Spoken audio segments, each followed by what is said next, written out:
अस्सलाम वालेकुम students, YouTube channel accounting with sir Umair के साथ मैं एक बार फिर हाजिर हूँ। स्टूडेंट्स, आज मैं आपको अकाउंटिंग फॉर प्लांट एसिड, जिसे हम डेप्रिसिएशन भी कहते हैं, इसका एक और सोल्यूशन करके दिखाऊंगा। लेकिन वीडियो देखने से पहले अगर आपने मेरे यूट्यूब चैनल को सब्सक्राइब ना किया हो तो सब्सक्राइब कर लें, ताकि हर नई आने वाली वीडियो का आपको नोटिफिकेशन मिल सके। स्टूडेंट्स, ये क्वेश्चन एडीसी पार्ट 1 का टॉपिक है और ये क्वेश्चन 2014 रेगुलर क्वेश्चन नंबर 5 है, जो मेरे लेफ्ट पर आपको नजर आ रहा होगा। क्वेश्चन रीड करें तो इसमें कहा जाता है, the following selected transaction were complete by Danish and company. Beginning balance of machine A 1 January 2012 2,20,000। Allowance for depreciation machine A 1 January 2012 यानी बिगिनिंग 80,000। इसका मतलब यह है कि 80,000 डेप्रिशिएट हो चुकी है पहले ही। Company uses diminishing balance method at 20% reduce balance every year. Company diminishing balance method use कर रही है और 20% रेट यूज करती है। Company purchase machine B for ₹2 lakh on May 1st 2012। The company policy is to use machine 8 hours per day and charge depreciation expense at ₹5 per hour। Company ने machine खरीदी 2 lakh की May 1st 2012 पर और machine use करती है daily 8 घंटे, यानी 8 घंटे मशीन रोजाना इस्तेमाल होती है। और डेप्रिसिएशन रेट पर आवर जो है मशीन का वो ₹5 गिवन है, यानी 1 घंटा मशीन चलती है तो ₹5 डेप्रिशिएट होती है। The machine is operated during the year 2012 for only 160 days. 2012 में मशीन 160 दिन काम करी एंड ऑपरेटेड इन 2013 220 डेज। और 2013 में कंपनी ने मशीन से 220 दिन काम लिया और पर डे जो मशीन चलती है वो 8 घंटे चलती है। थर्ड में कहा जाता है, company purchase machine C on April 1st 2012 for ₹2,60,000। Estimated life 15 year and its scrap value 20,000। The company uses sum of the year digit method. April 1st 2012 में 2,60,000 की मशीन ली, जिसकी के लाइफ 15 ईयर्स है। सैल्वेज वैल्यू, जिसे scrap value कहते हैं, 20,000 है, जो कि आफ्टर यूजफुल लाइफ हमें स्क्रैप डीलर से अमाउंट मिल जाएगा, उसे हम कहते हैं सैल्वेज वैल्यू या स्क्रैप वैल्यू। और मेथड कंपनी यूज कर रही है इसका sum of the year digit method. Fourth में कहा जाता है, company purchase machine D on September 1 2012 for ₹2 lakh। It's scrap value 20,000, useful life 20 years. Company use straight line method. Company ने मशीन खरीदी 1 सितंबर 2012 को ₹2 लाख की, लाइफ उसकी 20 साल है, स्क्रैप वैल्यू उसकी 20,000 और मेथड कंपनी यूज कर रही है इसमें स्ट्रेट लाइन। यानी 4 मशीनें हमें गिवन है। ईच मशीन का हमें डेप्रिसिएशन कैलकुलेट करना है डिफरेंट मेथड से।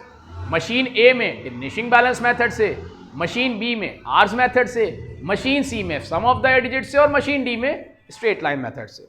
रिक्वायरमेंट में कहा जाता है, compute the depreciation of each machine separately for the year 2012 and 2013। फिर हमें डेप्रिसिएशन निकालना है 2012 का भी और 2013 का भी। Then pass an entry to record the depreciation for the year 2013 for each machine। फिर हमें हर मशीन की डेप्रिसिएशन रिकॉर्ड करना है 2013 का। तो स्टूडेंट्स, पहले मैं आपको मशीन ए का डेप्रिसिएशन निकालना सिखाऊं।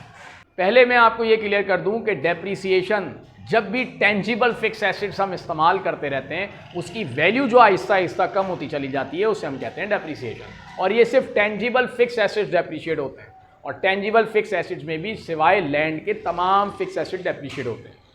तो यहाँ पर स्टूडेंट्स, पहला जो मशीन ए से हमें डेप्रिसिएशन कैलकुलेट करना है वो डिमिनिशिंग बैलेंस मेथड से। उसका फॉर्मूला मैंने यहाँ पर शो कर दिया आपके लिए। ईयरली मशीन ए, ईयरली डेप्रिसिएशन कॉस्ट या book value multiply by rate. Book value मतलब जो मशीन की इस्तेमाल होने के बाद जो वैल्यू बचेगी आफ्टर डेप्रिसिएशन, उसे हम कहते हैं बुक वैल्यू। बुक वैल्यू कैसे निकलती है? कॉस्ट में से अलाउंस फॉर डेप्रिसिएशन को माइनस करके।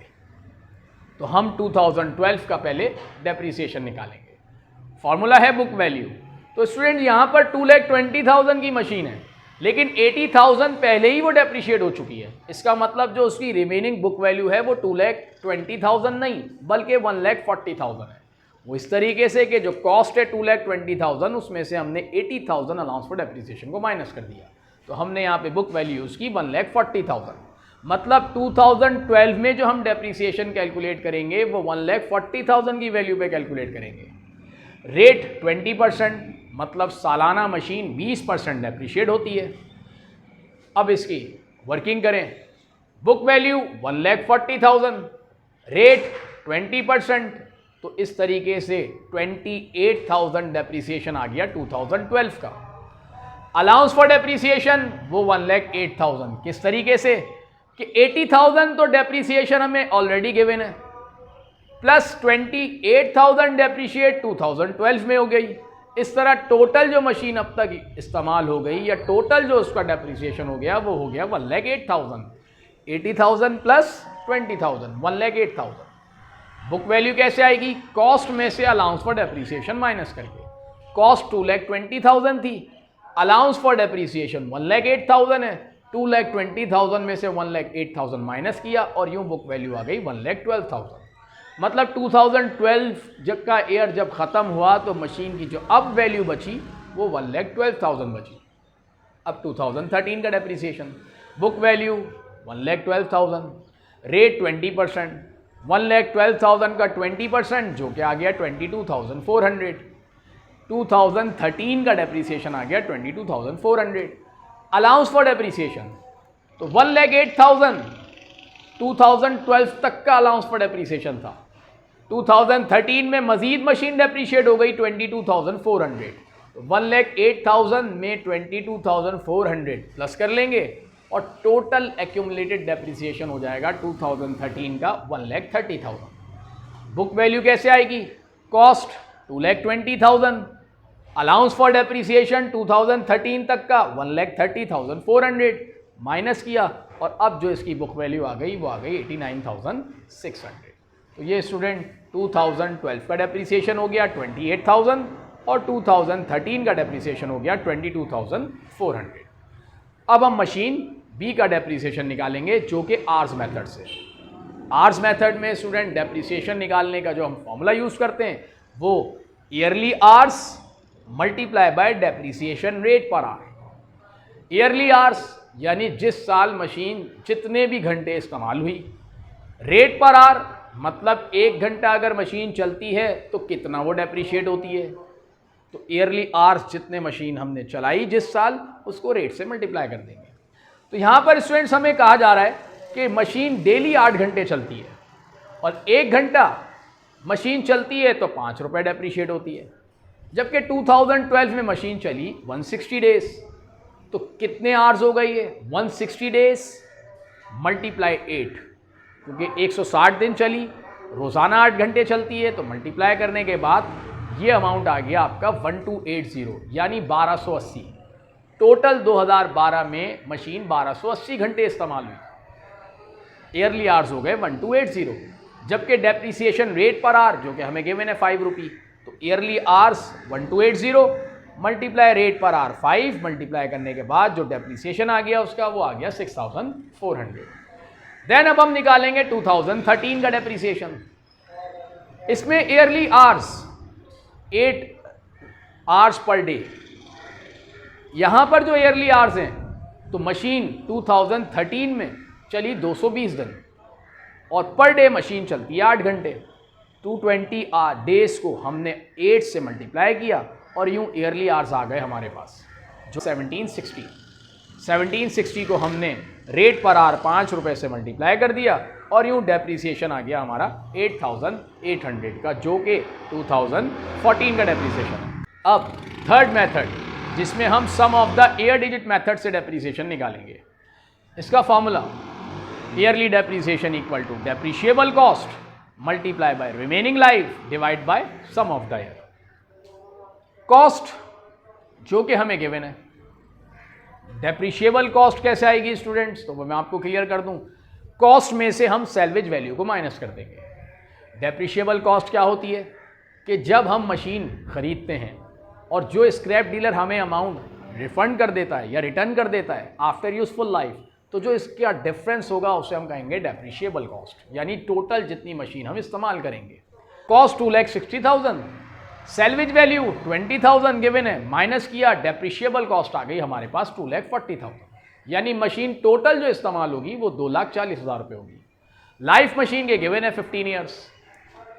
सम ऑफ द ईयर्स, इसका फॉर्मूला है n + 1 divide by 2, n equal to useful life.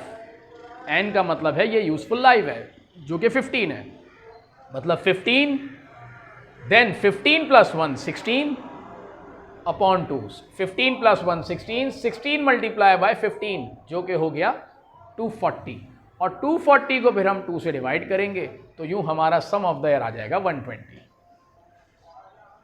अब हम इसका डेप्रीसिएशन निकालेंगे। तो स्टूडेंट्स, हमने अप्रैल में मशीन परचेज की 2012 में। इसका मतलब ये हुआ कि 2012 में मशीन हमने रन की 9 मंथ्स, अप्रैल टू दिसंबर, क्योंकि जनवरी फरवरी मार्च 3 महीने तो मशीन हमारे पास थी ही नहीं। अप्रैल से दिसंबर 9 मंथ्स का डेप्रीसिएशन कैलकुलेट करेंगे। डेट डालेंगे पीरियड के एंड की, यानी 31/12/2013 depreciation. Formula depreciable cost 2,40,000 multiply life 15 divide by sum of the year 120, और देन हमें 9 मंथ्स का डेप्रीसिएशन निकालना है, इसलिए मल्टीप्लाई बाय 9 क्योंकि 9 मंथ्स का डेप्रीसिएशन है, डिवाइड बाय 12 क्योंकि एक साल में 12 महीने। तो इस तरीके से जो डेप्रीसिएशन आया 2012 का वो आ गया 22,500। अब हम निकालेंगे 2013 का डेप्रीसिएशन। जब हम 2013 का डेप्रीसिएशन निकालेंगे तो हम पहले मशीन की लाइफ को देखेंगे। मशीन 9 मंथ्स चल चुकी है, इसका मतलब ये हुआ कि मशीन की लाइफ पूरा साल कंप्लीट होने में 3 महीने बाकी हैं। तो हम पहले मशीन के 3 महीने का डेप्रीसिएशन निकालेंगे ताकि मशीन का 1 साल लाइफ पूरी इस्तेमाल हो जाए, चूँकि हम यहाँ 9 मंथ्स डेप्रीसिएशन निकाल चुके हैं। अगर 8 मंथ्स का डेप्रीसिएशन हमने निकाला होता तो हम फिर 4 महीने का डेप्रीसिएशन निकालते। इसी तरह अगर हमने 7 महीने का डेप्रीसिएशन निकाला होता तो हम 5 महीने का निकालते, ताकि मशीन का 1 साल पूरा हो जाए।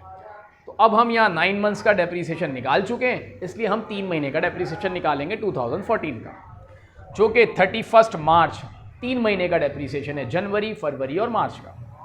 Depreciation depreciable cost 2,40,000 multiply life 15 divide by sum of the year 120, और चूंकि 3 महीने का डेप्रीसिएशन है इसलिए मल्टीप्लाई 3 डिवाइड बाय 12। तो यूं 3 महीने का डेप्रीसिएशन 2014 का आ गया 7,500। अब हम डेप्रीसिएशन निकालेंगे 9 मंथ्स का, जो कि अप्रैल से दिसंबर तक होगा 2014 का। 31 दिसंबर 2014 डेप्रीसिएशन। Depreciable cost 2,40,000। लाइफ हम स्टूडेंट अब यूज करेंगे 14, वो इसलिए क्योंकि 9 मंथ्स डेप्रीसिएशन हम निकाल चुके थे 2013 में।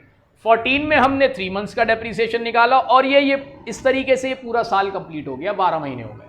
तो जो अब लाइफ मशीन की इस्तेमाल होगी वो 14 ईयर्स होगी, तो यहाँ हमने रखा 14 divide by sum of the year 120, और चूंकि 9 मंथ्स का डेप्रीसिएशन है तो मल्टीप्लाई बाय 9 और डिवाइड बाय 12। तो ये डेप्रीसिएशन आ गया हमारे पास 21,000।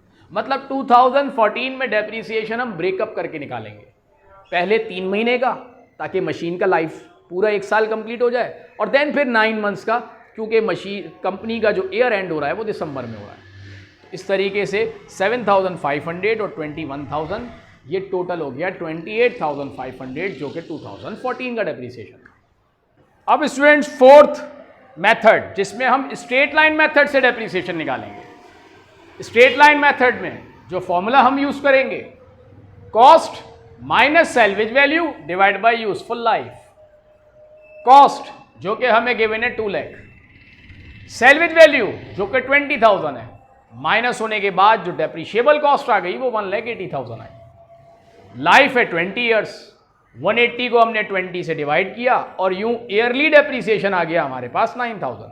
मशीन 1,80,000 की इस्तेमाल होगी 20 साल चलने के बाद, इसका मतलब ईयरली जो डेप्रीशिएट होगी वो 9,000 होगी। 2012 में हमने मशीन 4 महीने चलाई, सितंबर से दिसंबर। इसका मतलब अगर 9,000 डेप्रीसिएशन 1 साल का है, इसे हम मल्टीप्लाई करेंगे 4 से और डिवाइड करेंगे 12 से, तो यूं जो 2012 का डेप्रीसिएशन आएगा वो 3,000 आएगा। देन 2013 का पूरे साल का डेप्रीसिएशन कैलकुलेट करना है, और पूरे साल का डेप्रीसिएशन जो है वो ईयरली डेप्रीसिएशन 9000 है, तो वो एज इट इज़ रख दें 9000, 31/12/2013। ये 2012 का डेप्रीसिएशन हो गया 3000 4 मंथ्स का, और 2013 का डेप्रीसिएशन हो गया 9000। ये तमाम चारों मेथड से मैंने आपको डेप्रीसिएशन कैलकुलेट करना सिखाया। देन अब हमें इसकी एंट्रीज बनानी है 2013 की डेप्रीसिएशन की, तमाम एसेट्स की, तमाम मशीनों की। मैंने यहाँ पर इसकी कंपाउंड एंट्री बना दी, तमाम एक्सपेंस को मैंने टोटल कर लिया।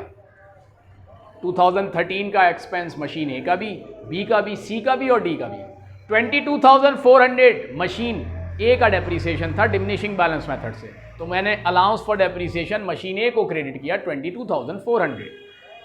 मशीन बी का डेप्रीसिएशन जो कि आर्स मेथड से था 2013 का 8,800, उसे मैंने क्रेडिट किया allowance for depreciation machine B 8,800।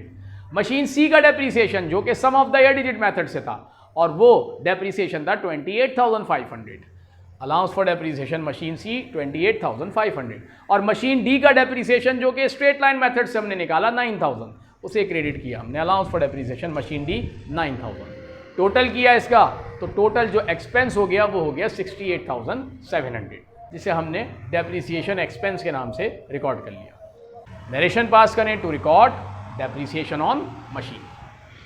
तो स्टूडेंट ये मुख्तलिफ मेथड से मैंने आज आपको डेप्रीसिएशन निकालना सिखाया, जिसमें सम ऑफ द ईयर में किस तरीके से हम ब्रेकअप करते हैं वो मैंने आपको सिखाया। डिमिनिशिंग बैलेंस मेथड में बुक वैल्यू पर हम डेप्रीसिएट कैलकुलेट करते हैं। बुक वैल्यू कैसे आती है, वो कॉस्ट में से अलाउंस फॉर डेप्रीसिएशन को माइनस करने के बाद, वो कॉन्सेप्ट भी मैंने आज आपका क्लियर किया। उम्मीद है आपको मेरी आज की वीडियो पसंद आई होगी। अगर आपको मेरी वीडियो पसंद आए तो मेरे चैनल को ज़रूर सब्सक्राइब करें, ताकि आने वाली नई वीडियोज़ का आपको नोटिफिकेशन मिल सके। नेक्स्ट वीडियो तक के लिए स्टूडेंट्स मैं आपसे इजाज़त चाहता हूँ। अल्लाह हाफिज़।